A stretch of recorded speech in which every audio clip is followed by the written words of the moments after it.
I think that video spoke to me so much this week because I went into a little rabbit hole during my week. Maybe none of you get sucked into rabbit holes, and if you don't, I'm so proud of you.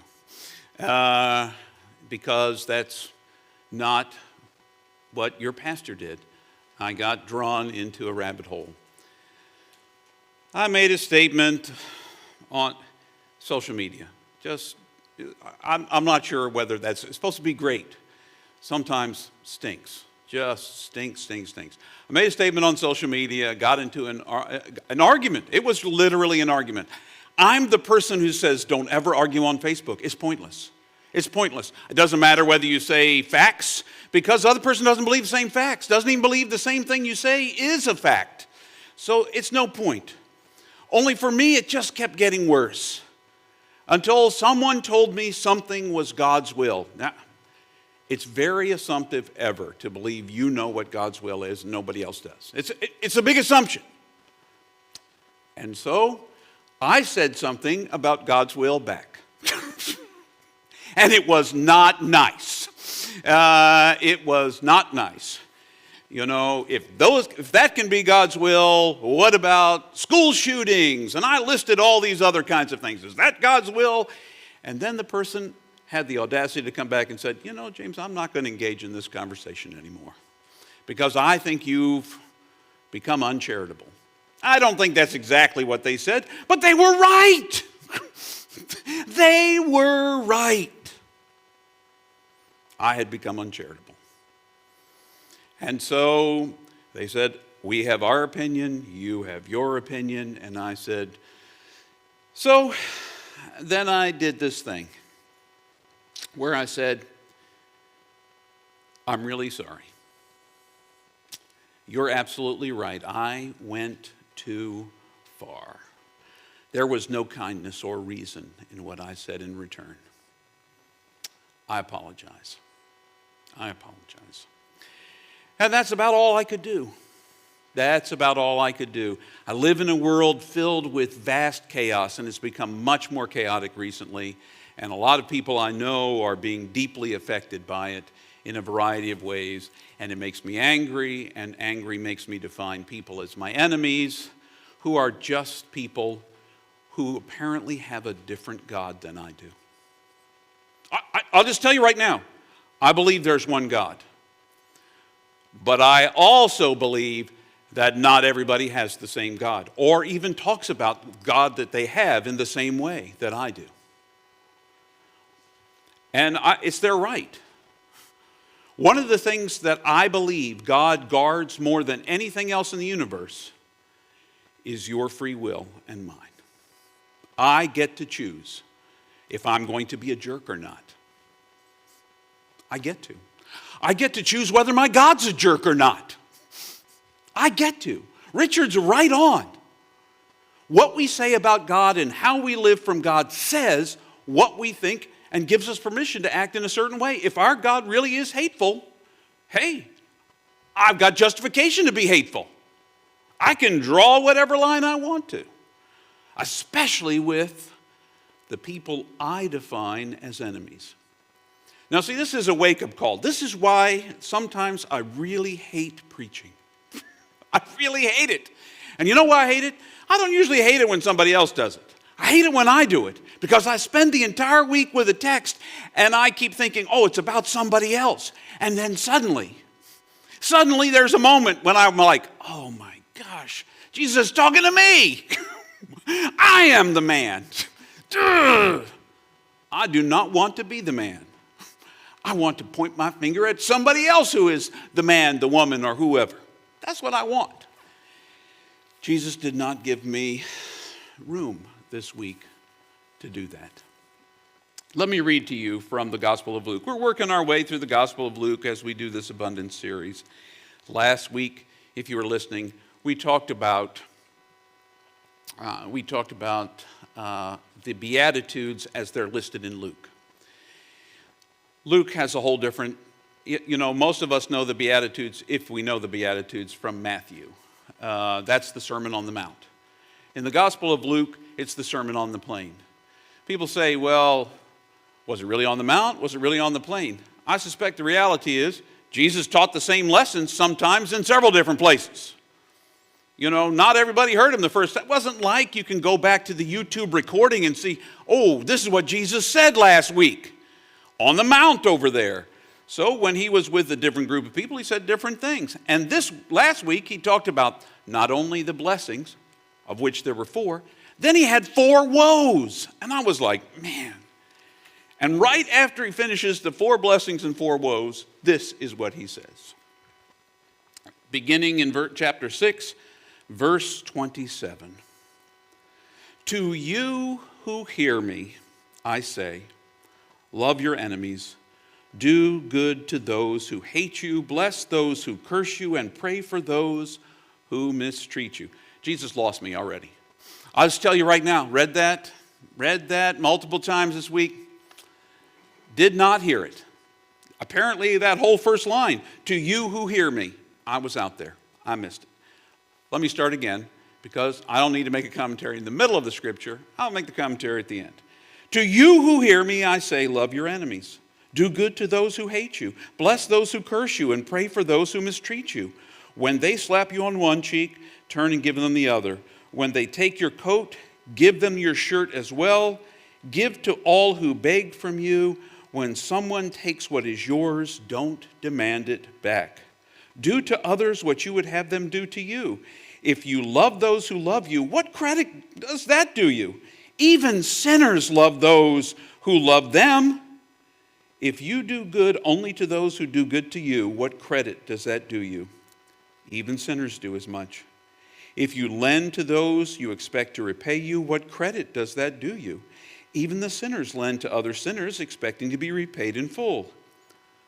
Love your enemies and do good to them. Lend without expecting repayment, and your reward will be great. You'll rightly be called children of the Most High, since God is good even to the ungrateful and the wicked. Be compassionate as your loving God is compassionate. Don't judge, and you won't be judged. Don't condemn, and you won't be condemned. Pardon, and you'll be pardoned. Give, and it will be given you a full measure. Packed down, shaken together, and running over will be poured into your lap. For the amount you measure out is the amount you'll be given back.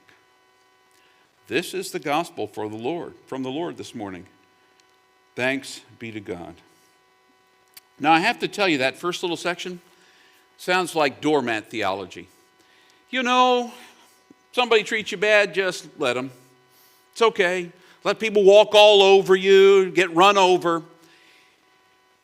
But if you listen to it closely and you know about first century law, which I learned about this week, I learned more about than I really think I wanted to know about that first century. Jesus was suggesting a subversive way of behaving. If someone strikes you on one side, you can be excused. If they hit you a second time, that's against the law for them. That's against the law for them. This whole idea, if you owe somebody money, you can go to debtor's court, and they could take your outer garment, but you only had 2 garments, the inner garment and the outer garment. There was no underwear underneath, period. You had the inner garment, the outer garment. They can take your outer garment. They have to give it back to you at night. They have to give it back to you at night because they can't freeze you to death, but they can take it for the day. Jesus says to them, give them your inner garment too. Be naked, because guess who's shamed when you behold nakedness? The person who's looking. The person who's looking. Sure, give them the outer garment. Also give them the inner garment. Then they're the ones that are shamed. Not you, them.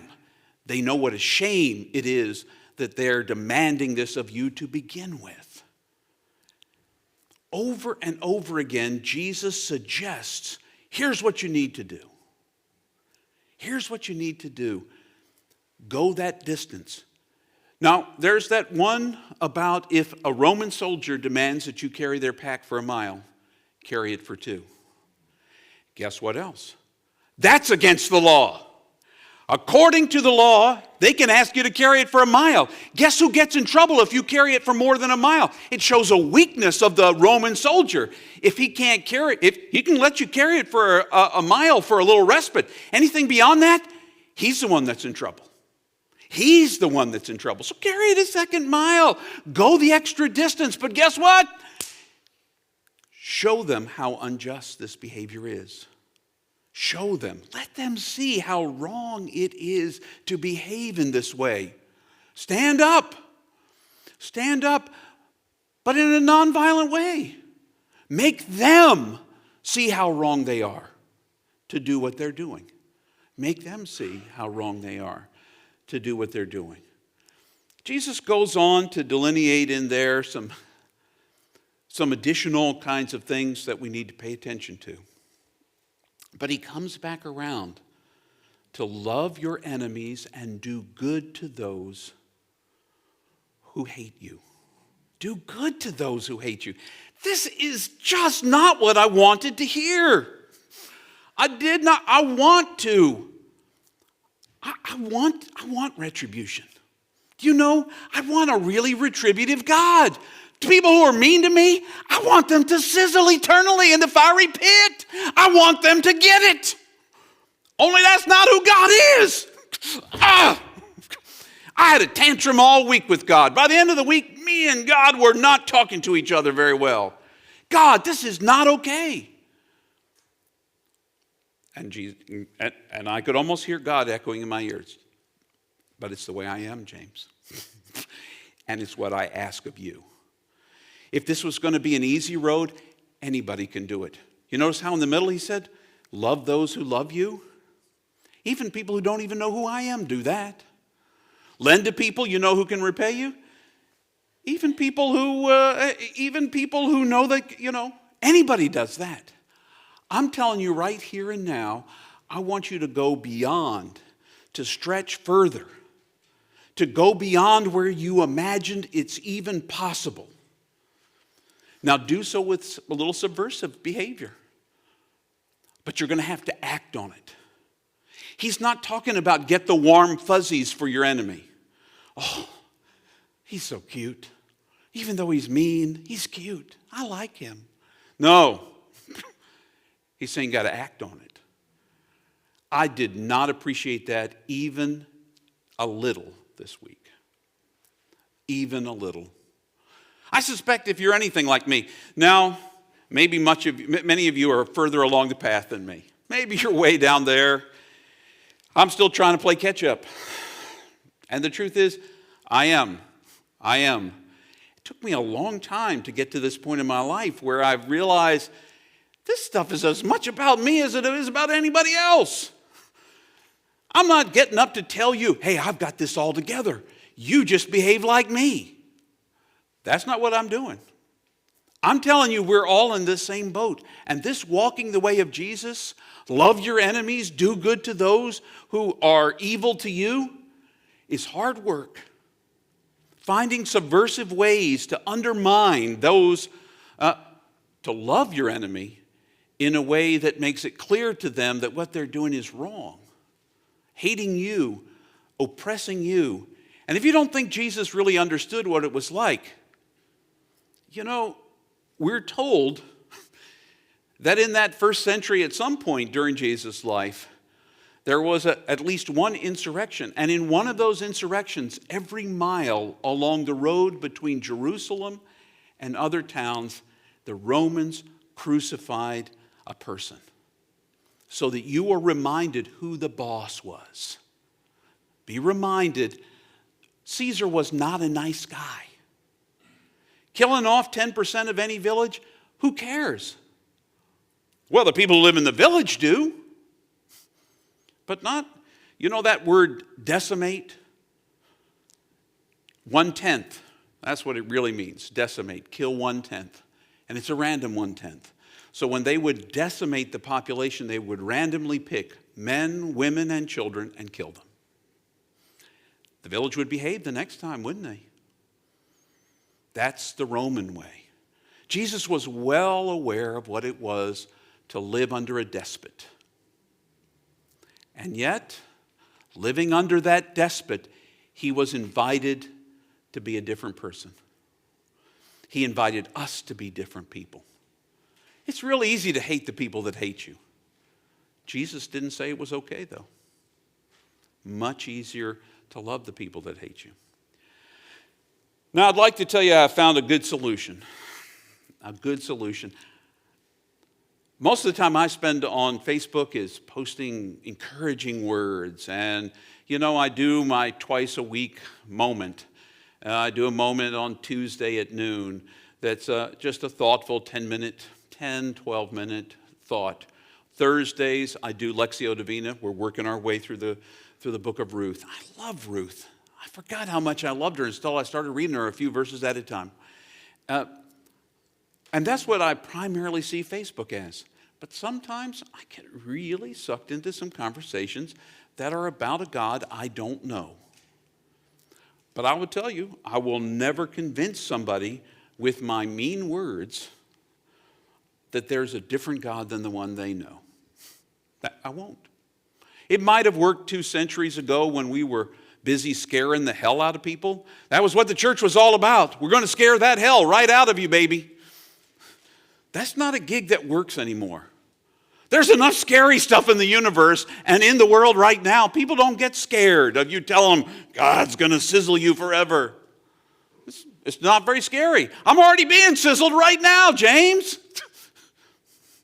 I can't worry about forever. I got to worry about whether I'm going to feed my family today. But love does change the world around us, which is why Jesus called us to that. And it's hard work. It is really hard work. It's not just hard work for you. It is really hard work for me. I'm supposed to be your pastor. I'm telling you right now. Somebody finds out I'm a pastor after I've said some of this stuff. They are double down on me. And they ought to be. They ought to be. But I don't stand up here. In all honesty, we talked about it for a long time. I said to them after we redid the sanctuary, we need to take away the stage because I should not be standing over anybody because I'm no better than anybody else. But visibility-wise and for the stream, this is where I got to stand. We had that long conversation. I said, I think it sets a wrong example for me to be above anyone because I'm not. I'm not below anyone, but I'm not above them either. However, here I am. I'm not any better at this than any of you are. I am struggling to figure out how to love my neighbors that I like already, let alone for the people that I feel like are countering everything I think my country stands for. Just twist my guts. Twist my guts. What am I going to do about it? Well, I've got to find a way to love my neighbor in a way that can have the potential to change my neighbor. Not hate my neighbor, not be smarter than my neighbor, not say smarmy, underhanded, unkind things. Anybody can do that. I've seen it. Go on Facebook for 5 minutes. You don't even have to scroll very far before you find people being trolls. I don't want to be one of them because I say in my heart and in my life, I follow Jesus. And I got to follow in a different way. Because that man had the audacity to say to me, and I heard it in my ears ringing all week long, love your enemies. Do good for those who persecute you. Pray for them. Was not my first response. But it needs to become my response. Because that's what following Jesus is about. So I want to encourage you this week. It's hard to love your enemies, whoever you perceive them to be. Because guess what? The people you perceive to be enemies probably perceive you to be enemies, and you probably may even have more in common than you think. I do. How can you love your enemies creatively in a way that lets them see the truth of what is being done? Love them creatively. So I encourage you, go out and be creative. Jesus said, be so kind that they have to violate the law. that they have to violate the law to go the distance. Turn that other cheek, because it's against the law for them to hit you a second time. Walk a second mile, because it's against the law for you to walk a second mile, for them to let you carry your pack, their pack, for a second mile. Find some creative ways to love your neighbors. You know, Paul once said, love those who hate you. It's because by so doing, you heap coals upon their head. That just doesn't sound very loving either.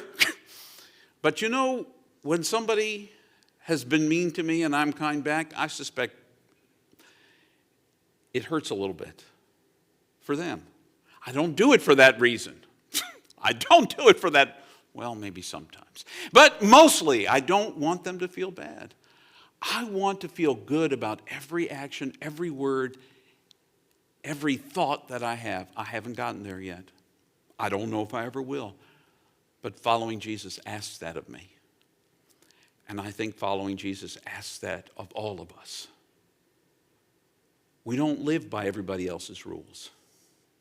We live by a guy who said to love your enemies and to pray for those who persecute you and to do good to them. So, I'd like to tell you it was easy, but I'd be lying. But as convicted as I am, I hope you might be convicted too as you go out into the world. And learn to love those you perceive to be your enemies, those who worship a different God than you do. And I'm not just talking about someone who might be Muslim or Jewish, because there's a lot of Christians who understand a wholly different God than I do. A wholly different God than I do. And so find a way to love those folks who see the world differently than you do. Because enemies or not, we're supposed to love them all.